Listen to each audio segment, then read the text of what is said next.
Nós temos também a substituição em anéis aromáticos, né? Como eles são bem estáveis, nós então temos uma parte específica para falar deles, né? Que são bem diferentões. Então, nós temos a halogenação no benzeno. Para ela ocorrer, nós precisamos utilizar um catalisador, que ele pode ser o ferro metálico, pode ser o cloreto de ferro 3 e pode ser o cloreto de alumínio também. E os halogênios que vão, então, participar da halogenação do benzeno pode ser o cloro ou o bromo, tá bom? Então, nós temos aqui um exemplo, o anel benzênico. Eu destaquei um hidrogênio, mas podia ser qualquer um, né? Porque se a substituição ocorrer em qualquer lugar, vai dar no mesmo. Uma molécula de cloro. E aqui, na presença do catalisador, aqui, quando a gente tem um catalisador, geralmente a gente escreve aqui, ó, em cima da setinha da reação, tá bom? Nós temos, então, a substituição de um dos hidrogênios por cloro. E aí, formando aqui a outra molécula de hidrogênio com cloro, tá bom? Nós temos também a nitração do benzeno, que é a mesma ideia, né? A substituição por um grupo nitro. E nós vamos precisar, então, utilizar uma mistura sulfonítrica. Que é isso, né? Seria o ácido nítrico, que é ele que vai interagir, tá aqui. E também o ácido sulfúrico, que é o H2SO4, aqui. Então, né, nós colocamos ele aqui porque ele está participando, mas não reagindo.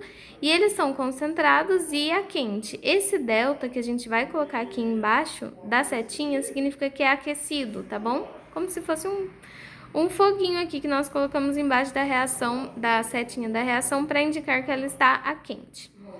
Então, aqui, ó, é como se fosse essa mesma molécula, né, o benzeno, mas eu representei aqui só um hidrogênio do lado de fora. Todos os outros já estão aqui meio que embutidos, né? E interagindo, então, com ácido nítrico, formando, então, aqui um benzeno com a substituição desse grupamento nitro, tá bom? E água, né, que é aqui, do HO e H, tá bom? Nós temos também a sulfonação do benzeno, que vai ocorrer, então, na presença do H2SO4, que é o ácido sulfúrico, fumegante. O que significa isso? Que ele vai estar também na presença do SO3, tá bom? Gasoso. E aquecido, eu já coloquei aqui até o símbolozinho, né, o delta. O que nós vamos ter? A molécula de benzeno, aqui com o hidrogênio, né, destacado, reagindo, então, com a molécula, né, para a sulfonação do benzeno. E aí nós vemos aqui que esse hidrogênio vai interagir com esse OH e o benzeno, então, com o restante desse. E nós temos, então, que toda essa parte da molécula, ela vai substituir aqui, entrar no lugar desse hidrogênio e também vai formar água, né, desse HOH. E, gente, o que acontece? Nós não temos apenas a substituição no anel aromático simples, né? Depois que ocorre a primeira substituição, nós temos outras substituições, pode ocorrer. Então, o que acontece? Nós vamos, após a primeira substituição, como que vai funcionar, então, essa substituição em derivados do benzeno? Nós vamos ter uma dirigência da substituição. O que acontece, né? A substituição, ela vai ser orientada pelo substituinte, ou seja, por esse primeiro substituinte aqui, ou o grupo funcional inteiro, né? E ele vai se encontrar ligado, então, a esse núcleo aromático. O que acontece? Nós temos, então, substituintes que vão orientar para as posições orto e para, lembram? Então, são substituintes chamados orto e para dirigentes. O que vai acontecer? Após a primeira substituição, então aqui, né, imaginem, já tem um substituinte X. Esse substituinte, ele vai orientar novas substituições aqui no anel aromático nas posições 2, 4 e 6 em relação a ele. Então, nós olhamos aqui onde o substituinte está, e aí aqui na posição 2, 4 e 6, ou seja, orto, orto e para, aqui embaixo, né, nós vamos ter a substituição aqui. Exemplos, né, então, desse orto e para dirigente. Seria o flúor, cloro, bromo, iodo, OH, NH2.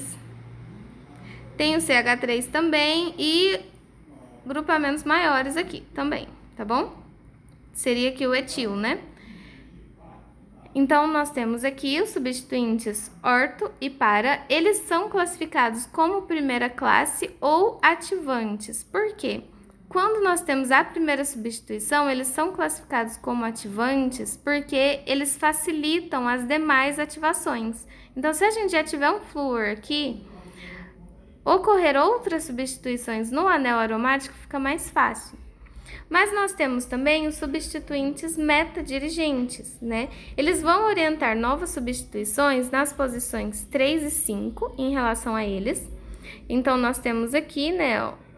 Aqui nós temos o primeiro substituinte e ele vai orientar para as posições meta, que são 3 e 5 em relação a ele.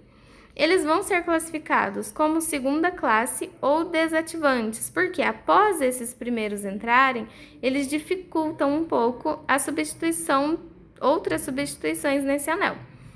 Alguns exemplos são esses.